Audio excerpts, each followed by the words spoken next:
Salut à tous, on se retrouve aujourd'hui pour un nouvel épisode d'ActuOM, une vidéo dans laquelle on évoquera les dernières infos mercato, mais aussi l'info brûlante de la journée, l'annonce de la suspension de Pape Gueye par la FIFA, on va parler de tout ça dans cette vidéo. Petite question pour vous avant ça, pensez-vous que Tagliafico serait une bonne recrue pour l'OM, et pensez-vous que la piste est crédible? J'attends vos avis dans les commentaires. On commence par le petit point mercato de Longoria en conférence, il a clarifié la situation sur les attaquants, en précisant que l'arrivée de Bakambu n'allait pas spécialement entraîner un départ de Milik ou de Bamba Dieng, même si les deux ont des prétendants. Il a aussi rappelé que le profil de Bakambu était difficile à trouver et que l'objectif clair était de recruter un attaquant, en soulignant aussi sa polyvalence qui va beaucoup aider. Longoria a aussi expliqué qu'il était habitué à travailler avec des contraintes comme celles que le club a actuellement avec la DNCG et qu'il fallait qu'il y ait quelques ventes pour continuer à développer la stratégie du club. De mon côté, j'interprète ça comme un signe que plusieurs joueurs devraient partir pendant le mercato et évidemment ils seront remplacés, ce qui nous donnera un mercato animé plus que prévu au final. En ce qui concerne Alvaro, Sampaoli a expliqué qu'il comptait toujours sur lui mais qu'il n'avait pas beaucoup de temps de jeu. Il justifie le fait qu'Alvaro soit sur le banc par des choix qu'il doit faire pour avoir les meilleurs résultats. Pour l'Espagnol, ça veut dire qu'il n'est pas à 100% dans les plans du coach et ça renforce la thèse du départ. Je pense aussi qu'il aurait besoin de jouer. C'est pas un joueur qui est taillé pour être sur le banc toute une saison non plus. On va suivre ça avec attention d'ici la fin du mercato hivernal, mais on imagine que Longoria aimerait baisser un peu la masse salariale et récupérer quelques sous pendant ce mercato d'hiver. Info qu'on a apprise par Téléfoot, même si on n'en doutait pas spécialement, Cengiz Under a expliqué au micro de l'émission qu'il voulait absolument rester à l'OM en fin de saison.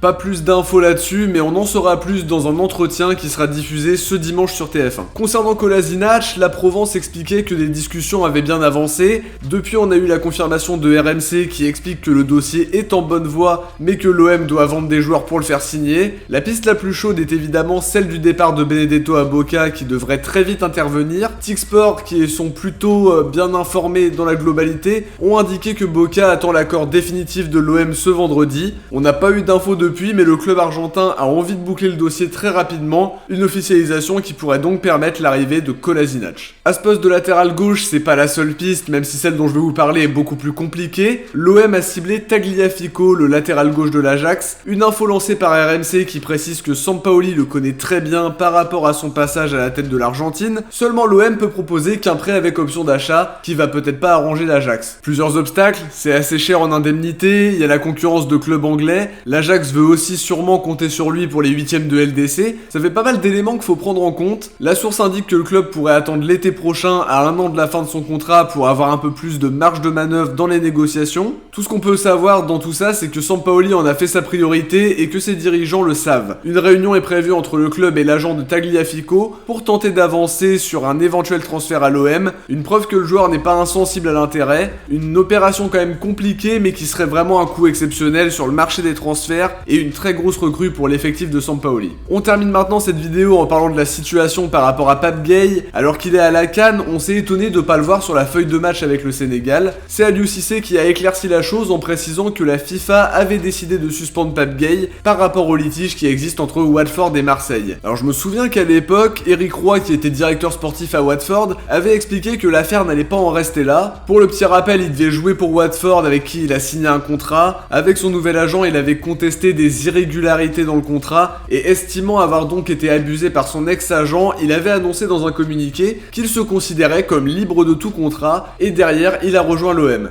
De leur côté, Watford conteste tout, notamment par le biais d'un recours auprès de la FIFA. C'est donc par rapport à cette histoire que Pape Gueye a été suspendu par la FIFA. Aliou Cissé précise qu'il ne pourra pas jouer tant que la sélection n'a pas fait appel. Même chose pour l'OM parce qu'apparemment la suspension s'appliquera aussi d'après RMC, mais il pourra jouer si le tribunal arbitral du sport décide de suspendre la décision. Une réponse serait attendue dans les prochains jours avant le prochain match du Sénégal. Une situation qui me rappelle celle de Bayal Sall à l'époque qui avait pris 4 mois de suspension à cause d'un document signé avec un autre club juste avant son arrivée à Saint-Etienne. À voir comment la situation va évoluer, mais le club a annoncé ne pas être surpris de l'annonce de cette suspension. J'espère qu'il pourra jouer pendant la CAN et qu'il sera opérationnel avec l'OM très vite. En tout cas, on va suivre ça de très près sur la chaîne. Voilà pour les dernières infos mercato les amis, on arrive à la fin de cette vidéo. J'espère que ça vous a plu, si c'est le cas n'hésitez pas à liker, commenter, partager et vous abonner. Vous pouvez aussi me suivre sur mes réseaux, tous les liens sont en description. On se retrouve très vite pour une prochaine vidéo. Ciao, portez-vous bien et surtout allez l'OM.